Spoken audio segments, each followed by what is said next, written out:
സ്കൂളില്ലാത്തൊരു ദിവസം നമ്മൾ ബീച്ചിൽ പോയിന് ട്ടോ. അല്ലെങ്കിലും സ്കൂളില്ലാന്ന് കണ്ടാ തൊടങ്ങും മക്കള് വെറുപ്പിക്കാന്. എവിടെയെങ്കിലും പോവാ ചോദിച്ചിട്ട്. അപ്പൊ പൊതുവെ നമ്മള് ഒന്നെങ്കില് കോഴിക്കോട് ബീച്ചില്, അല്ലെങ്കില് ബേപ്പൂര് ബീച്ചിലാണ് പോവല്. അപ്പൊ ഇപ്രാവശ്യം ഏതായാലും ബട്ട് റോഡ് ബീച്ചിൽ പോവാന്ന് വിചാരിച്ചിട്ടോ. അല്ലെങ്കിലും ഞാനിങ്ങനെ വിചാരിക്കലുണ്ട് നമ്മൾ ഓരോ സമയത്ത് ബീച്ചിൽ പോകുമ്പളും. ഞാനൊക്കെ ചെറുതാവുന്ന സമയത്ത് ഈ ബീച്ചിൽ പോവാന്ന് പറഞ്ഞാല് അത് ഭയങ്കര ഒരു സംഭവം തന്നെയായിരുന്നു. എനിക്ക് തോന്നുന്നു മാക്സിമം 5 പ്രാവശ്യമൊക്കെ ഞാൻ പോയിട്ടുണ്ടാവുള്ളൂന്ന്. നമ്മളെ ഫാമിലിന്നൊക്കെ ആരെങ്കിലും ബീച്ചിലേക്ക് വരുന്നുണ്ടോ എന്ന് ചോദിക്കുമ്പോ അതെന്തൊരു വലിയ സ്വപ്നം പോലെ അല്ലെങ്കില് എന്താ വേറേതോ വലിയ സ്ഥലത്തേക്ക് പോകും പോലെയാ അന്നൊക്കെ ബീച്ചിൽ പോവാന്ന് പറഞ്ഞാല്. പക്ഷെ ഇപ്പൊ ഇവർക്കൊക്കെ എന്ത് സുഖാന്നറിയോ. ഇടയ്ക്കിടയ്ക്ക് ഇങ്ങനെ ബീച്ചിൽ പോയി പോയി ഒരു ബീച്ചിലൊന്നും പോകുന്ന ഒരു വിലയില്ലാത്ത പോലെ അപ്പൊ നമ്മള് ലാസ്റ്റ് ബീച്ചിൽ അതായത് ബട്ടറോഡിൽ പോയ സമയത്ത് അവിടെ ഭയങ്കര എന്താ പറയാ അത്ര വലിയ വൃത്തിയും കാര്യങ്ങളൊന്നും ഇല്ലാണ്ട് അതുപോലെ തന്നെ കുട്ടികളെ പാർക്കൊന്നും വലിയൊരു സുഖമൊന്നും പോരേന് ട്ടോ. അപ്പൊ അതുകൊണ്ട് തന്നെ ആളുകൾ പൊതുവെ അവിടെ കുറവാ ഉണ്ടാവല്. പക്ഷെ ഇപ്രാവശ്യം എന്താന്ന് അറിയില്ല ട്ടോ. ഇപ്രാവശ്യം നല്ല തിരക്കുണ്ട്. അപ്പൊ നോക്കുമ്പോ എന്താ കുട്ടികളെ പാർക്കൊക്കെ നല്ല അടിപൊളി സെറ്റപ്പ് ആക്കി വെച്ചിട്ടുണ്ട്. അപ്പൊ അതുകൊണ്ടാണ് ഇത്ര തിരക്ക്.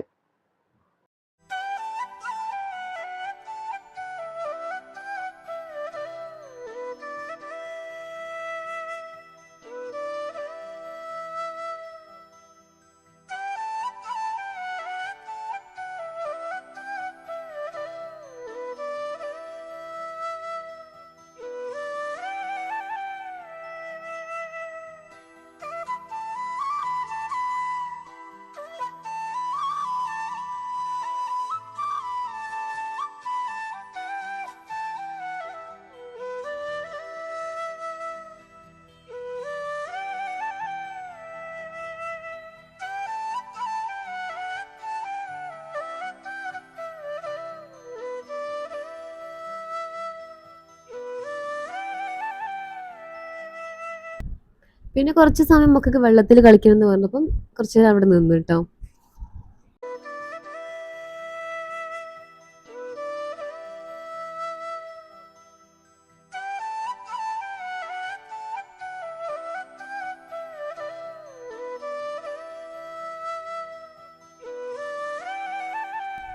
അതിന്റെ ഇടയിൽ അവിടുന്ന് ഒരു ഹോം മെയ്ഡ് കേക്കും വാങ്ങിട്ടോ. സംഭവം നല്ല ടേസ്റ്റ് ഉണ്ട്. ഇതിന്റെ പിസ്തന്റെ ഫ്ലേവർ ആയിരുന്നു ഇത്. ഇത് കഷ്ടിച്ച് നമ്മൾ 4 ആൾക്കാരുണ്ടല്ലോ അപ്പൊ രണ്ടോ മൂന്നോ ഒന്ന് എന്താ സ്പൂണ് ടേസ്റ്റ് വെക്കാനുള്ളതിനും ഒരാൾക്ക് രണ്ടൊക്കെ മാക്സിമം തിന്നാനേ ഉണ്ടാവുള്ളൂ.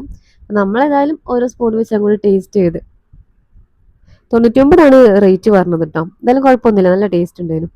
നല്ല സോഫ്റ്റ് ആയതുകൊണ്ടാണ് ഭയങ്കര ടേസ്റ്റും തോന്നിയത് കേട്ടോ.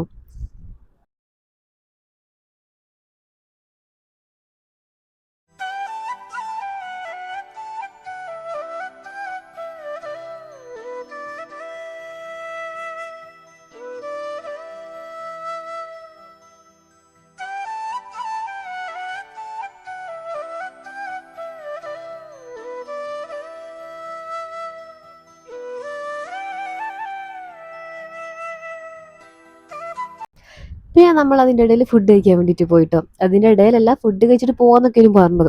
അപ്പോൾ തൊട്ടടുത്തുള്ള മന്തി ഷോപ്പിൽ നിന്നും മന്തി കഴിച്ച് പോയിട്ടോ. പോയിട്ടില്ല, നമ്മൾ പറഞ്ഞു ഇനിയും സമയം ഉണ്ടല്ലോ എന്ന് പറഞ്ഞിട്ട്. കാരണം 7 മണിക്കാണ് നമ്മൾ ഫുഡ് കഴിക്കുന്നത്. നമ്മൾ പറഞ്ഞു കുറച്ച് സമയം കൂടി എന്താ ചെയ്യുക ബീച്ചിൽ ഇരിക്കാന്ന് പറഞ്ഞിട്ട് പിന്നെ അപ്പുറത്തെ സൈഡ് പോയിട്ട് ഇരുന്നിട്ടോ. അതായത് ബട്രോഡ് ബീച്ചിലല്ല, നമ്മളെ മെയിൻ ബീച്ചിൽ. ഇവിടെ പിന്നെ പ്രത്യേകിച്ച് കളിക്കാനൊന്നുമില്ല, പക്ഷെ കുറച്ച് നേരം കാറ്റുകൊണ്ടിരിക്കാൻ പറ്റും. മക്കൾ ഏതായാലും ഇങ്ങനെ വെറുതെ അങ്ങോട്ടും ഇങ്ങോട്ടും ഓടി കളിച്ച് ഇങ്ങനെ അത് ഇതാക്കുന്നൊക്കെ ഉണ്ട് കേട്ടോ.